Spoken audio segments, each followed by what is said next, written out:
Olá pessoal, bem-vindo ao último conjunto de aulas sobre externalidades.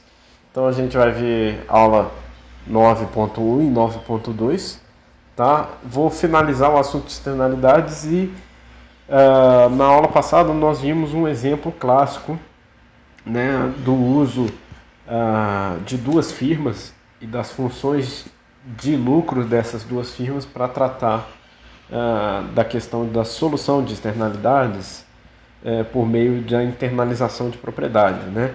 A ideia principal da aula passada foi de que nós tínhamos de considerar os custos que aquele gerador de externalidade está provocando na sociedade.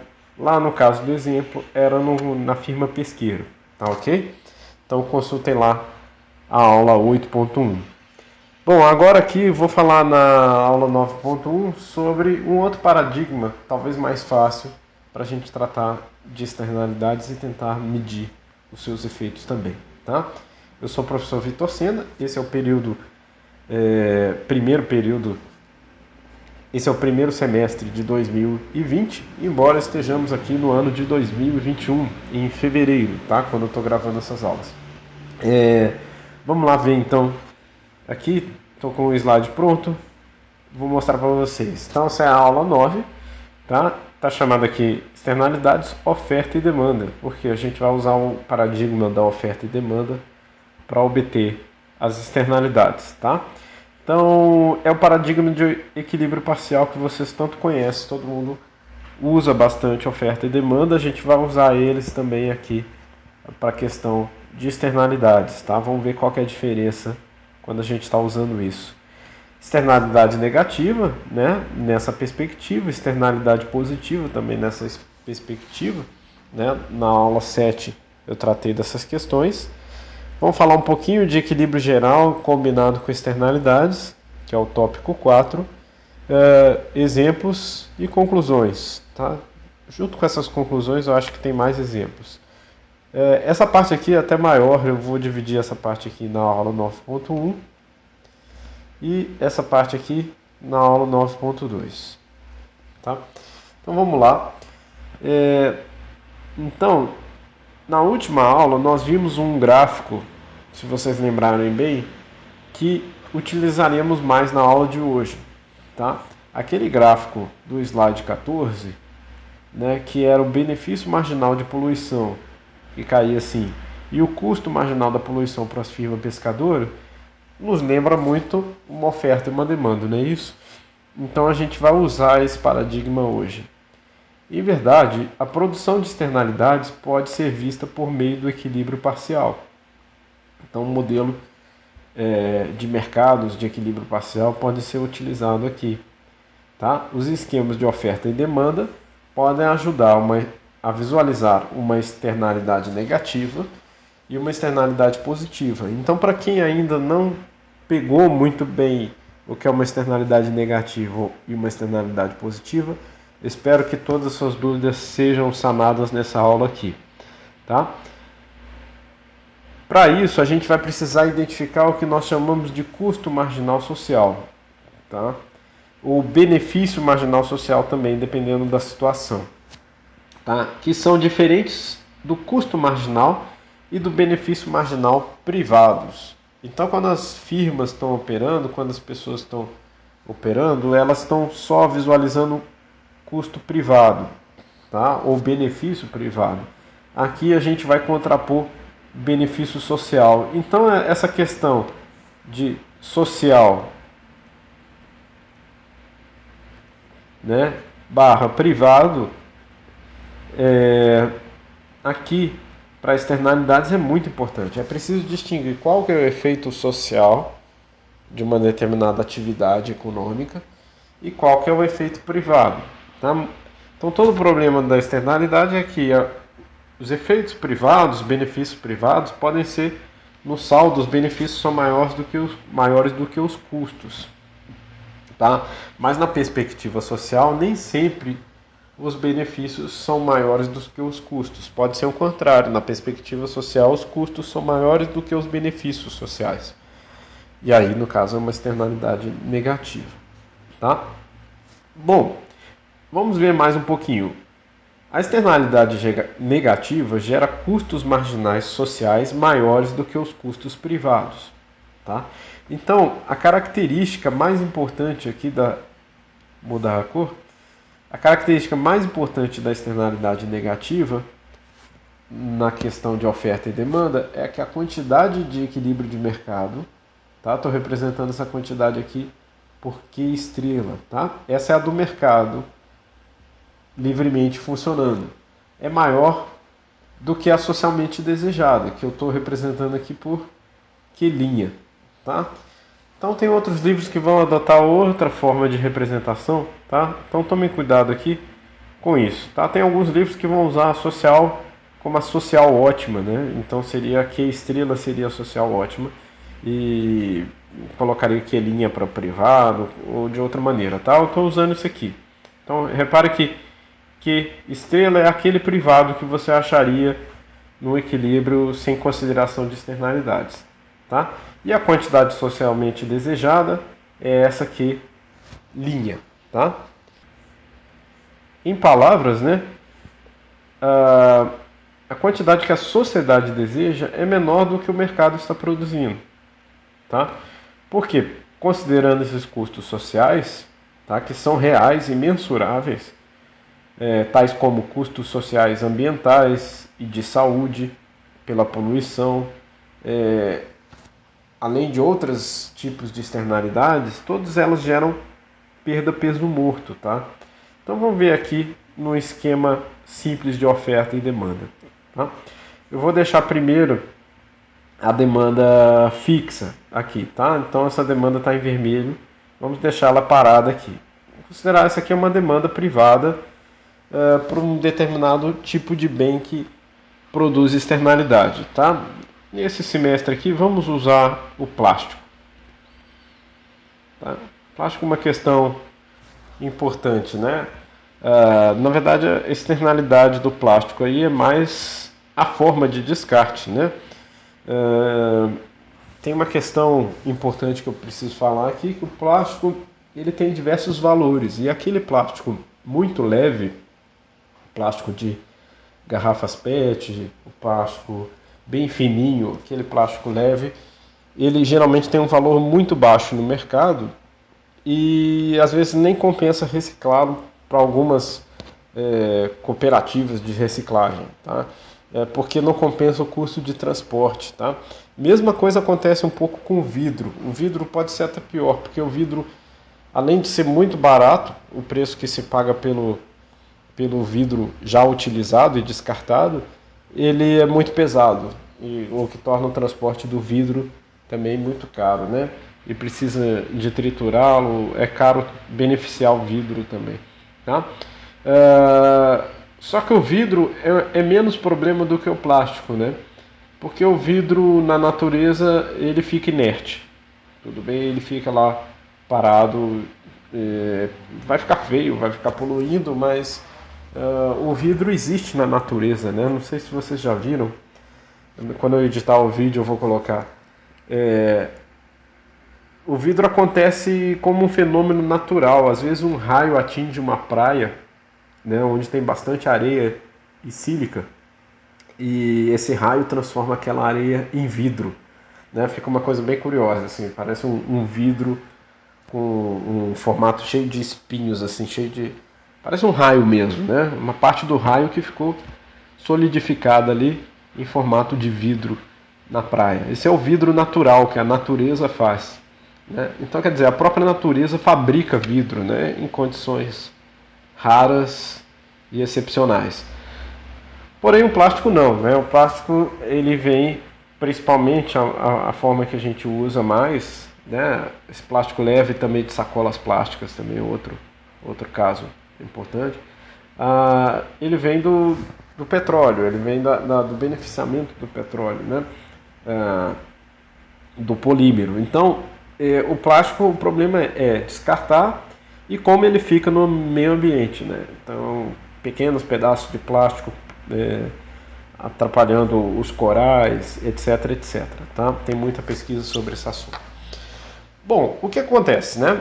Todos nós demandamos plástico o dia inteiro, né? Aqui na minha sala mesmo tem plástico para todo canto, né? Isso aqui é plástico, o que mais? Esse copo é de plástico, plástico no meu computador, plástico no ventilador que está aqui, plástico em todo lugar. Então a gente demanda muito plástico e a maioria de nós tenta substituir quando é possível substituir, mas isso é, a gente vai continuar demandando plástico. Então vou deixar essa demanda aqui privada parada. Tudo bem? Bom, mas aí que tá. Existe a oferta privada e a oferta privada está considerando aqui os custos de se produzir plástico pelas firmas que conseguem beneficiá-lo, que conseguem ofertá-lo, tá? Então o plástico é relativamente barato de se produzir, tá? Tanto é que ele começou a substituir várias outras formas de embalagem, de produto, etc. Tá? Outro dia eu estava conversando em casa sobre tampinha, né? Tampinha de garrafa, antigamente, muito antigamente, elas, em vez de ter um plástico lá dentro, elas tinham uma cortiça. Vou ver se eu acho uma foto disso também. Igual aquelas cortiças de rolha de garrafa de vinho, né? Então tinha uma cortiça lá dentro em vez de um plástico, né? Hoje em dia a própria tampinha de metal já não existe mais, a tampinha já é plástico. Só para dar um pequeno exemplo de como as coisas são substituídas por plástico e principalmente porque o plástico é mais barato do que vários materiais. Bom, então o que acontece, né? Se a gente fizesse só a parte de demanda e oferta, né, a gente estaria com essa demanda aqui e essa oferta que eu estou fazendo em preto e na linha contínua. Determinando o quê? Determinando a quantidade de plástico que os consumidores compram, e aí eu estou chamando o equilíbrio de mercado de Q estrela, e o preço do plástico que os consumidores pagam. E aí eu estou chamando esse preço do plástico, sem considerações de custos sociais, de P estrela. Então tá aqui, ó. P, vou aumentar o tamanho para ficar mais visível. P estrela, P asterisco e Q asterisco. Tá? Bom, só que toda essa preleção que eu fiz sobre o plástico e sobre os efeitos dele no meio ambiente é para explicar que existe um custo social, tá, de se ofertar plástico. Qual que é o custo social? O custo social é que esse plástico vai ser usado e vai precisar ser descartado. Tudo bem? Então, descartar esse plástico insere um custo de descarte junto com a sua produção. É como se você considerar a cadeia como um todo, né? Porque a firma que está produzindo plástico, ela só considera a colocação do plástico no mercado, vendeu o plástico para ela, acabou o assunto, né? Mas socialmente esse plástico vai ter uma vida útil, depois que terminar a vida útil dele, ele vai precisar ser descartado. Tudo bem? No momento que ele vai ser descartado, ele insere custo social. Para onde que a gente vai mandar esse plástico? Tudo bem? Recentemente, não sei se esse ano ou ano passado, recebi um vídeo no WhatsApp mostrando uma máquina na Alemanha e eu já vi essa máquina também, quando eu estive na Europa. Uma máquina que você põe a garrafa PET, por exemplo, aí a máquina lê a garrafa PET, ela procura lá o código da reciclagem e aí te retorna dinheiro por você ter devolvido, tá? Então eles vão usar essas garrafas plásticas para depois transformar em novas garrafas, né? Então, quer dizer, isso aí diminui um pouco o custo de você descartar essas garrafas, tá ok? Bom, mas isso funciona só para parte das garrafas e em alguns países isso é mais avançado do que no Brasil. No Brasil isso ainda não tem e no Brasil a gente tem várias dificuldades para reciclar o plástico leve, tá? O plástico duro, né, é um componente mais, por exemplo, eu tenho esse aparelho aqui para tirar grampos, né? Isso aqui é um plástico duro, tá? Tem o plástico que é usado no meu ventilador é um plástico duro. Esse remunera bem, tudo bem? Então esse o Brasil de certa forma, recicla. Tá? Agora, esse plástico muito leve ele é descartado no meio ambiente e ficando no meio ambiente ele se deteriora, virando minúsculas partes de plástico. Essas minúsculas partes de plástico parece que já estão prejudicando a flora e a fauna, inclusive a nós mesmos. Tá? Tem os estudos que mostram que nós estamos ingerindo plástico em vários dos nossos alimentos. Tá? O quanto que isso nos prejudica no longo prazo também é objeto de estudo. Tá? Tudo isso é para falar, existe um custo social. Esse custo social ele agrega ao custo marginal privado. Então existe o custo marginal privado de se produzir plástico, mas existe o custo marginal social de se produzir aquela mesma quantidade de plástico e ele se agrega à oferta que nós temos aqui, a oferta privada. Então ele vai fazer o que? Ele vai deslocar a nossa oferta para cima e para a esquerda. Tudo bem? Então, para quem lembra dos esquemas de equilíbrio parcial que nós vemos em micro 2, é como se eu estivesse colocando um imposto aqui, tá? É um imposto porque você está colocando um custo para as demais pessoas dessa sociedade. Tá? É mais ou menos nessa percepção. Tá? O custo de descarte, o custo de tratamento, o custo de beneficiamento desse material. Tudo bem? Então essa oferta se desloca para cima e para a esquerda, determinando o quê? Determinando a seguinte propriedade. Se eu tenho uma oferta que retrata o custo maior, né, isso mostra que o preço social do plástico, tudo bem? Estou chamando aqui de pelinha, é maior do que o preço de equilíbrio de mercado. E a quantidade desejada socialmente de plástico, se a gente fosse considerar os custos sociais, né, ela é uma quantidade menor do que a quantidade privada, ofertada, tudo bem? Então, aquilo que nós falamos se verifica que a quantidade social é menor do que a quantidade de livre mercado, tá? Não considerando as externalidades. E aqui o fato de que, olha, produzir esse plástico, tá? No equilíbrio,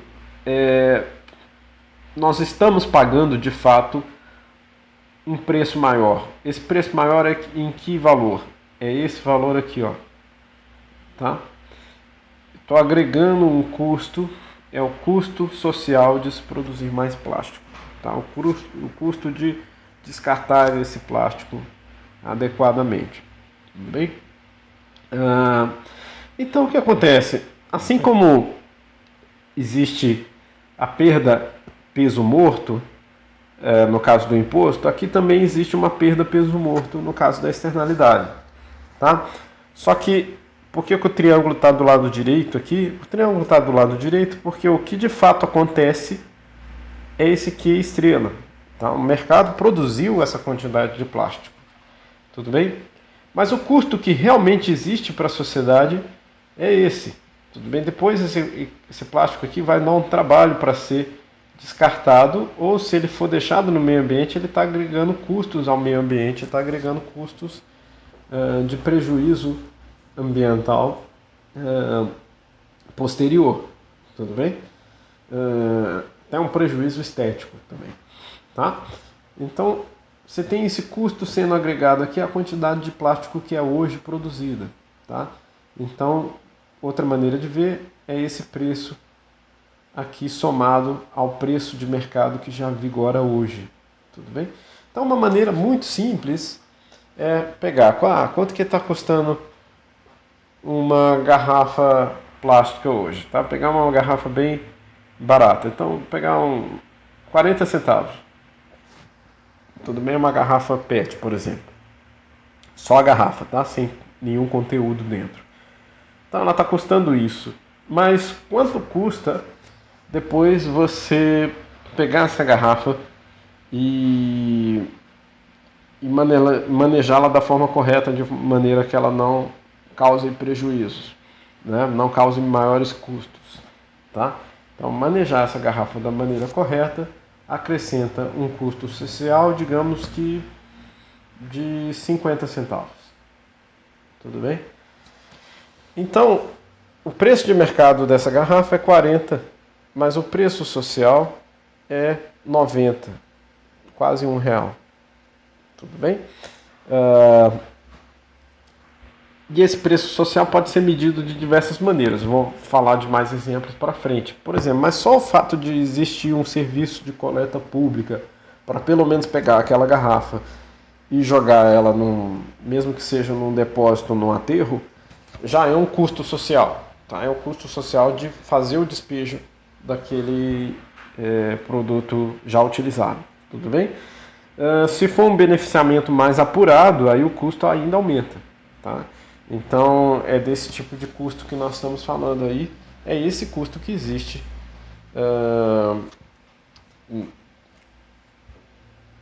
ao produzir essa quantidade de plástico.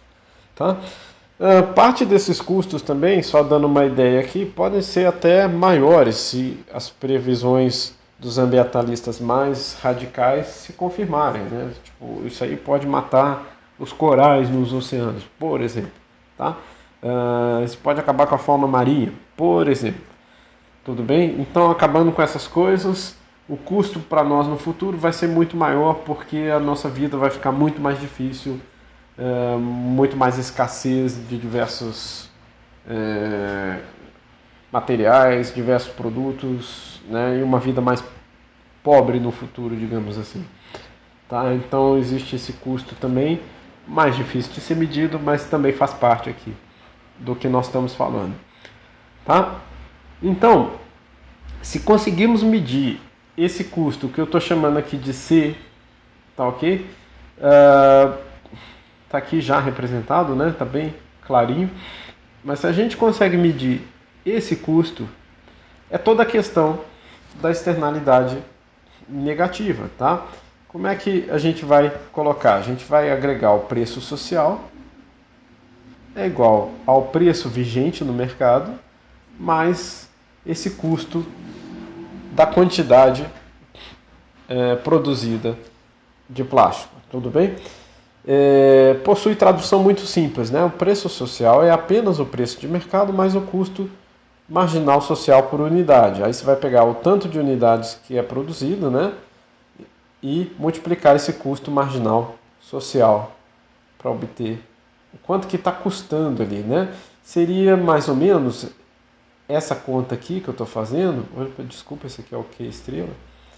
Essa conta que eu estou fazendo aqui é nada mais, nada menos do que esse retângulo inteiro daqui. Tá? Bom, mas esse retângulo inteiro daqui não é a perda peso morto, né?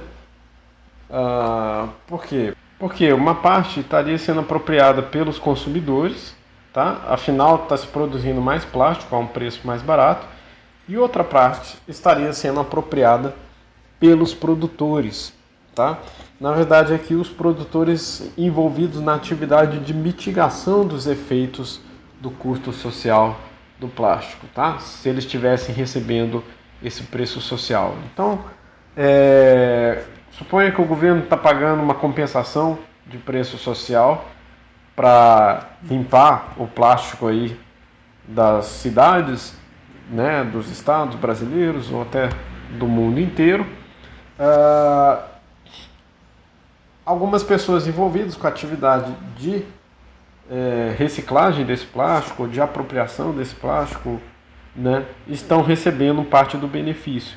E os consumidores, em contraparte, estão pagando aí um preço de mercado, mas na verdade estão tendo alguém que está operando para limpar esses custos, né? Mas tem uma parte aí que não está sendo apropriada, né? Toda a noção de perda peso morto aí, né? Tem uma parte aqui de custos sociais maiores do que os benefícios. Toda essa parte aqui, esse triângulo, né, é a parte que ninguém consegue se apropriar, ou seja, se tivesse o governo realmente pagando o preço social para descartar esse plástico, ele estaria desperdiçando esse dinheiro. Outra palavra, outra maneira de ver esse assunto. Tá? Ele gasta mais do que os benefícios que ele passa para alguns produtores envolvidos com essa atividade e que os consumidores possuem ao comprar plástico mais barato e em maior quantidade. Tá bom? O interessante é que se jogarmos esse preço na função de demanda, obtemos a quantidade socialmente desejada. Tá? Então essa quantidade socialmente desejada é menor do que a que nós vemos no equilíbrio. Tá? Então a gente está fazendo aqui apenas um exercício de jogar esse preço P' na demanda. Lembra aquela demanda que a gente manteve parada aqui, ó, que eu até fiz uma seta em vermelho. Então a gente vai jogar aquele preço P' nessa demanda. Se eu jogo esse preço P' nessa demanda, eu observo a quantidade socialmente desejada, que é essa Q' aqui. Tá? É isso que eu estou mostrando com essa equação daqui. Então é possível calcular, depois que você obtém os preços, é possível calcular a quantidade socialmente desejada. Tá? Alguns países calculam os preços sociais para diversos bens finais. Então, se você pensar, na verdade a maioria da nossa produção do dia a dia produz algum tipo de externalidade. Tá? Se você pensar igual a questão com o material plástico, né? A maior parte do que nós produzimos, né, produz alguma externalidade. Então, tudo, ou quase tudo, tem um preço de mercado e tem um preço social. Tá? Esse preço social geralmente é maior, mas em alguns casos, atividades que produzem externalidades positivas, ele deveria ser menor. Tá? Vou falar de externalidades positivas daqui a pouco. No Brasil, não há nenhum órgão que calcule preços sociais com regularidade. Tá? Então, nós não temos, né? Seria tipo vários produtos, poderia ser até o próprio IBGE, né? Calculando o preço de vários produtos e calculando o custo social desses produtos. Tá? Custo de tragédias passadas e a perda em expectativa de vida podem ser, por exemplo, algumas medidas utilizadas para calcular esse custo marginal social. Tudo bem? Aqui é ser, por exemplo, né? Vamos pôr entre vírgulas que fica melhor. Vou corrigir depois. Os painéis climáticos da ONU, o IPCC, né, que teve várias rodadas, várias versões, são uma tentativa de calcular quais os efeitos e os custos de um aquecimento global. Tá? Muito difícil de obter, mas existe a tentativa, né? Se a Terra aquece 1 grau Celsius em média, né? Quais são os efeitos? Se ela aquece 1,5, se ela aquece 2 graus, tudo bem? Parece que se ela aquecer 2 ou 3 graus, algumas ilhas no Pacífico elas vão ser totalmente tomadas pela água, né? Então submergidas pela água, porque elas são um pedaço de terra muito, muito pequeno. Tá? Dê uma olhada nas ilhas de Majuro, ou também chamadas de Marshall Islands. Tá ok?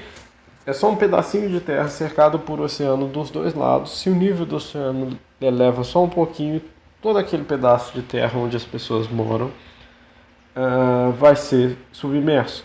Tá? Esses países, né, micropaíses polinésios, eles não têm muita população, mas de todo modo toda a população que está nesses países vai ter que migrar e sair de lá, tá? Ficar sem o seu sustento ali naquela região. Outras pesquisas podem também ajudar a estimar esse efeito. Tá? Estudos ambientais e na área de saúde são algumas das fontes que podem ser utilizadas. Tá? Tem vários errinhos aqui, vou consertar. O próprio risco da atividade acrescenta custos marginais sociais. Tudo bem? Então, o que eu quis dizer com isso? Pode ser que o desastre ambiental não ocorra, tá? Mas só o fato de existir o risco de acontecer uma catástrofe ambiental, né, ou um desastre como aconteceu com a mineração aqui em Mariana, em Bento Rodrigues e em Brumadinho, né, só o fato de existir o risco, já existem custos marginais associados à probabilidade daquele risco. Então existe um custo relacionado ao nível de risco aumentar, tudo bem? Olha só, alguns desastres naturais, como o derramamento de óleo, né, vira e mexe acontecem, tá? Eles eram mais frequentes no passado, mas ainda eles ocorrem, né? O Brasil, em 2019, teve a mancha de óleo, né, aparecendo pelas praias do Nordeste, tudo bem? Existem desastres muito mais localizados, com uma quantidade muito maior de óleo, né? Isso tem um custo, né? Tem um custo de reparação, tem um custo de perda da fauna e da flora marinha, tem um custo muito grande, o custo de limpeza. Todo esse custo pode ser medido, todo esse custo já foi medido algumas vezes e pode ser incorporado naquelas atividades de extração de petróleo, transporte de petróleo ou mineração, extração de minério. Tá? Pela demanda é também possível ver o mesmo problema. Tá? Como parte da produção é indesejada, podemos fazer uma demanda social, que é o reflexo do benefício marginal menor, dado que existe a poluição. Tá? Tal como em equilíbrio de impostos, o resultado final, em termos de quantidade, é o mesmo. Tá? Então, olha só, eu estou jogando aqui, em vez de jogar nos custos da oferta, eu estou jogando na demanda que as pessoas possuem. Tá? Então, se você considera que o plástico tem todos esses efeitos, você considera que o benefício de consumir algo com plástico é menor. Se você considera que o benefício de consumir algo com plástico é menor, ou a mesma quantidade, o benefício marginal é menor, a sua demanda particular diminuiu. Tá? Se todas as pessoas fizerem o mesmo, a demanda social diminui. Tá? Então é isso que está acontecendo aqui, a demanda se desloca para baixo e para a esquerda. Toda a demanda se desloca. Isso aqui é a representação da demanda social. Tudo bem? Então a demanda social diminuindo, né? Você vai ter um novo equilíbrio. Esse novo equilíbrio coloca que a quantidade desejada de plástico é menor do que a quantidade privada produzida. Então, produzida pelo livre mercado. Então, o Q', que é o Q social, é menor do que o Q estrela. Né? O mesmo resultado que nós falamos anteriormente. Tá? Note que na perspectiva do preço há uma diferença. Tá? O benefício marginal social pode ser obtido subtraindo-se aquele custo que nós vimos, tá?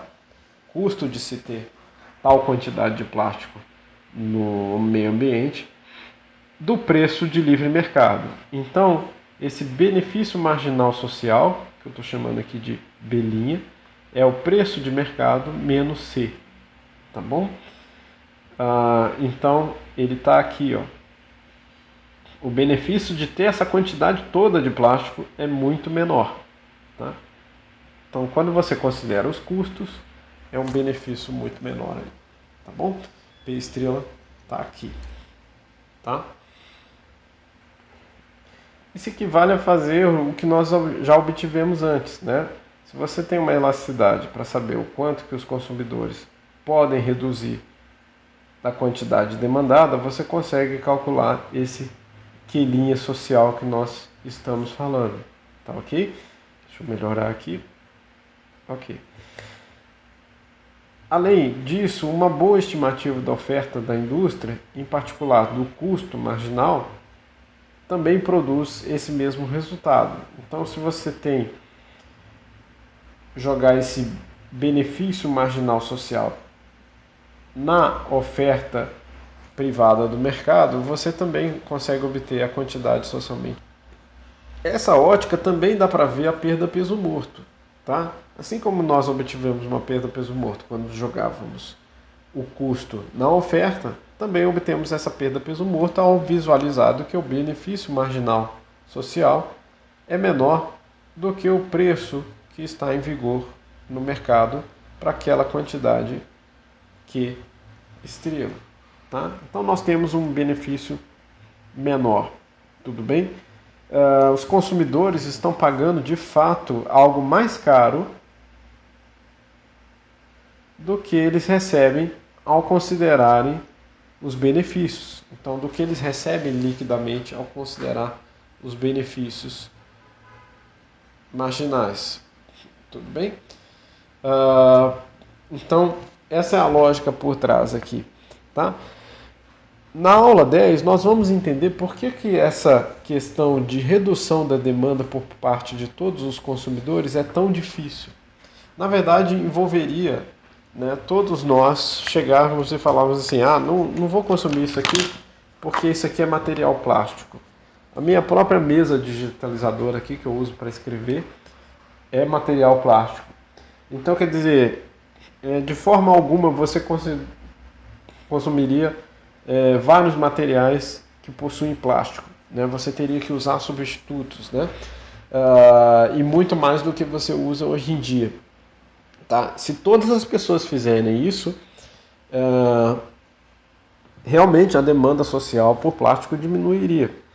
O problema é que o seu efeito é aquele problema meio de concorrência perfeita. O efeito de cada consumidor é muito pequeno perto de todo o mercado.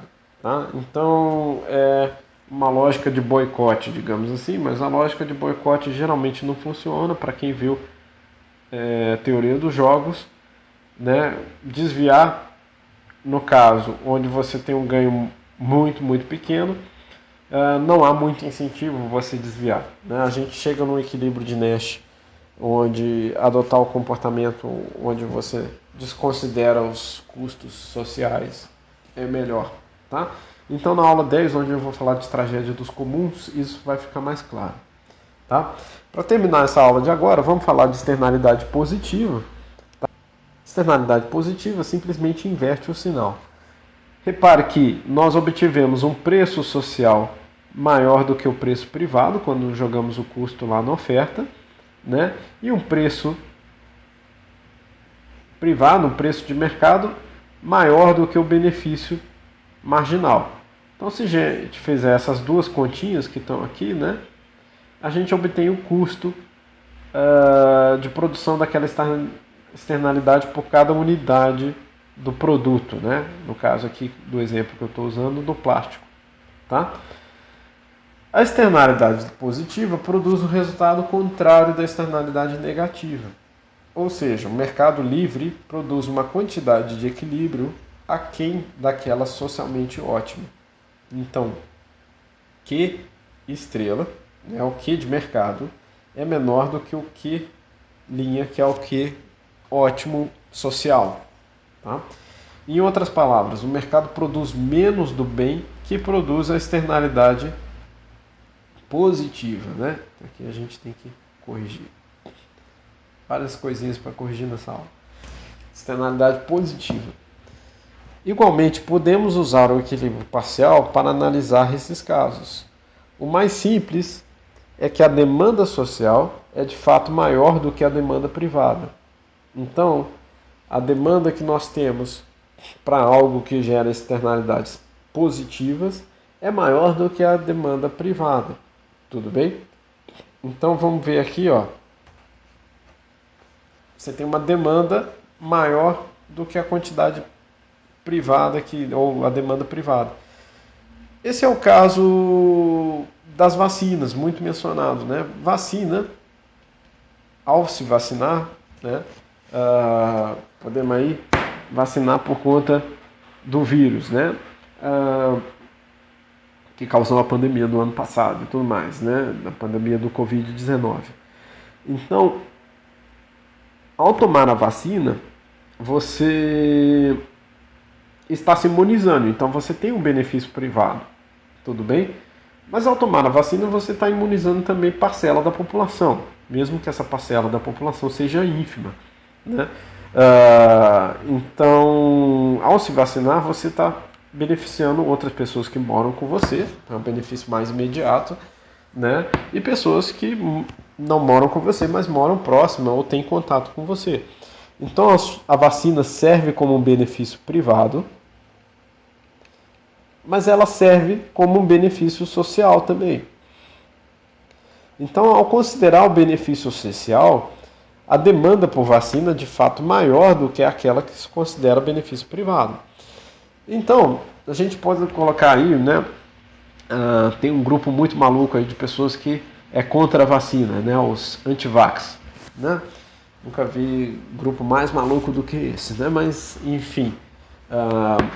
Então tem aquelas pessoas que não desejam tomar vacina. Então, imagina que essas pessoas que não desejam tomar vacina, elas estão fora dessa demanda privada que eu estou circulando, tá? Essa aqui é a demanda privada.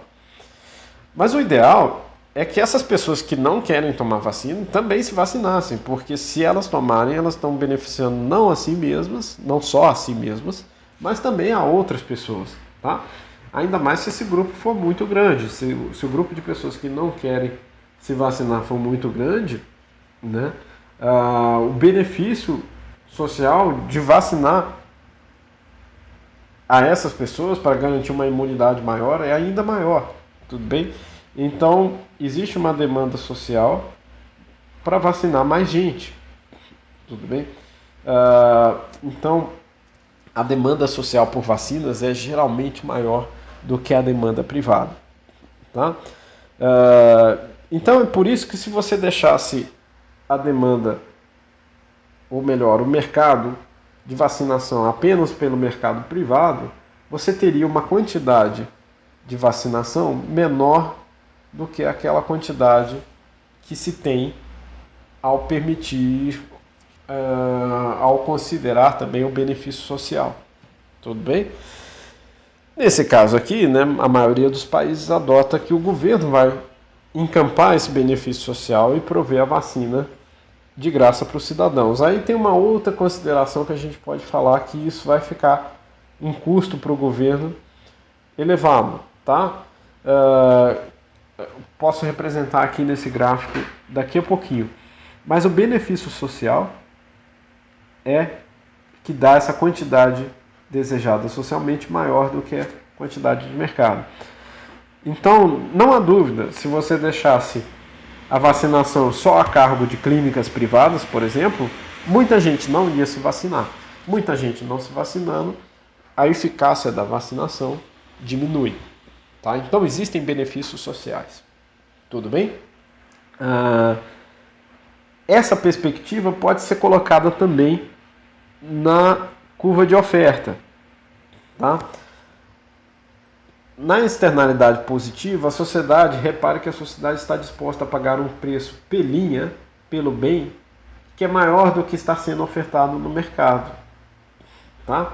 Outro exemplo típico de externalidade positiva é a educação, tá? Muito mencionado. Pessoas mais educadas acrescentam externalidades às outras. Tá? No caso da externalidade positiva, o segredo está em calcular essa propensão marginal que os consumidores estão dispostos a pagar. Tá? Isso pode ser obtido por pesquisas, né, que investigam o valor dessa propensão marginal que os consumidores estão dispostos a oferecer por uma maior quantidade no mercado. Tá? Outra maneira de obter esse benefício, essa propensão, é uma estimativa abrangente dos benefícios sociais, tal como esses da vacina. Você tem que ter uma estimativa de quanto uma vacinação completa beneficiaria a sociedade como um todo, e não é difícil obter esses valores na perspectiva da pandemia que a gente teve esse ano passado e ainda esse ano. Então a gente perdeu tanto em questão econômica que dá para ter uma estimativa boa de quanto que a gente tem ao recuperar a atividade normal. Tá? Fazer uma comparação como ficou com a pandemia, como seria na atividade normal sem pandemia. É claro que uma pandemia ou uma endemia do vírus não é mitigada de uma vez por todas, né? Ainda mais como ela surgiu. Mas você pode ter medições desse benefício. De uma maneira ou de outra, a externalidade positiva também produz perda peso morto. Tá? Essa perda peso morto é o custo de oportunidade de não ter uma maior quantidade para as pessoas. Tá? Então, ó, no caso ali da demanda mais alta, a perda peso morto está sendo retratada aqui, né? Você não tem essa quantidade maior sendo produzida, só tem essa daqui, tá? Só essa quantidade aqui estrela, tá? Então você não tem, para essa quantidade Q estrelas, digamos que a vacina estivesse só no mercado privado, né? O benefício marginal de se vacinar uma pessoa a mais seria muito mais alto, então valeria muito a pena você vacinar uma pessoa a mais, tá? Isso vale para pessoa seguinte, isso vale para pessoa seguinte, isso vale para pessoa seguinte, né? Inclusive, haveria lucros também para a iniciativa privada em vacinar mais pessoas, né? Desde que recebendo o preço maior, né? Então esse não ganho, né? Isso aqui que não está sendo realizado é a perda peso morto de uma externalidade positiva, é a perda de eficiência na existência de uma externalidade positiva, tá ok? Também dá para acrescentar uma ótica dos custos, mas eu vou deixar vocês lerem isso aqui, porque a aula já está ficando bastante extensa. Deixa eu falar só de uma questão importante aqui para a gente mencionar, que no caso da vacinação, deixa eu pôr nesse gráfico da externalidade positiva com a demanda social maior, tá? Deixa eu limpar um pouco aqui para ficar mais fácil de ver. Então, no caso que o governo encampa a vacinação de todos os cidadãos, de todos os habitantes, né, ele fala assim, não, a gente tem que vacinar todo mundo e todo mundo vai ter a vacinação de graça. Então o governo sabe, esse quilinho aqui no caso da vacinação não é difícil de obter, né? É a vacinação de 2 doses para todos os cidadãos brasileiros, né? Então quer dizer, 440 milhões de doses aí, tá? Então o governo vai pagar esses 440 milhões de doses, tá? No custo que elas possuem no mercado, tudo bem? Então vamos colocar aqui que o governo vai pagar nesse custo aqui, ó. Esse benefício está refletido, na verdade, em custos maiores. Afinal, você está precisando produzir mais vacinas, porque você está querendo vacinar a população toda, né? Faz sentido. E é a lógica de uma vacinação para imunidade aí da população toda, né? A famosa imunidade de rebanho. Então, a indústria vai ter que cobrir os custos de produzir mais vacinas, tá? Então esses custos estão justamente aqui no valor desse pelinha, tudo bem? Então, quem está pagando esses custos de se produzir mais aí, tá? Que são exatamente igual ao custo marginal de se produzir aquela quantidade que linha de vacinas, tá? Quem está pagando esse custo é o governo, ao comprar toda essa quantidade de vacinas aí, tá bom? Mas nesse caso, né, a gente conseguiu chegar no ótimo social, então existiria uma perda peso morto caso o governo não fizesse isso, tá? Então o governo está dirimindo aquela perda peso morto que aparece nesse outro gráfico aqui, ó, tá? Eu poderia representar ela no triângulo de baixo aqui também, não tem problema. Mas o governo está dirimindo essa perda peso morto ao colocar vacina para todos, né? Mesmo que o custo fique mais alto, porque você precisa de mais produção, os benefícios são muito grandes e, no caso, esses benefícios muito grandes compensam e aquele perda peso morto que estava acontecendo ali ocorreria, no caso, se você não tivesse vacinas pelo sistema público. Tudo bem? Se você deixasse apenas pelo sistema privado, você ficaria aqui e aí sim você deixaria de se apropriar de vários benefícios aí, de toda essa área desse retângulo que eu vou circular em azul. Aqui, ó, esse retângulo daqui. Tá bom? Tá, muito bem.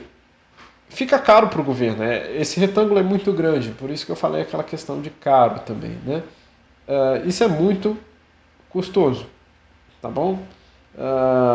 Por exemplo, vamos fazer uma estimativa bem rápido aí, tá? Se estima que cada dose está custando $20, tá? Vamos colocar aí o nosso dólar R$ 5, então é R$ 100 uma dose. A gente vai ter que passar R$ 100 para 200 milhões de brasileiros, não é isso? Então já são aí 220 milhões de brasileiros na população, multiplicados por 100. Então nós temos 220 mais o 100 aí. Então nós temos pontinho, pontinho, pontinho, 22 bilhões. Vamos ter que dar 2 doses para cada pessoa. Então 44 bilhões de reais apenas por conta da vacinação, tá? Esse valor é aproximadamente todo o valor da educação brasileira nos últimos anos, tá? Então, 44 bilhões é todo o Ministério da Educação, por exemplo, tá? É algo bastante caro, mas que rende benefícios, como eu falei, são os benefícios sociais pelo qual nós estamos falando aí, tá? Inclusive esses benefícios sociais são maiores do que os custos, tá bom? Pegar essa área que eu vou marcar em preto aqui, tá? Então, qual mais você teve em benefício é toda essa diferença desse retângulo verde mais essa parte aqui do vermelho em comparação com os custos privados, que seriam toda essa área preta daqui, tá? Mas de todo modo, o governo poderia economizar mais dinheiro se ele deixasse um sistema misto também, né? As pessoas que têm condição de pagar um sistema privado pagariam, e as pessoas que não têm condição de pagar um sistema privado utilizariam o sistema público, mas controlando para ver se todas as pessoas da população estão sendo realmente vacinadas. Isso reduziria parte dos custos do governo. Novamente, os benefícios seriam ainda maiores, o saldo líquido, tá ok?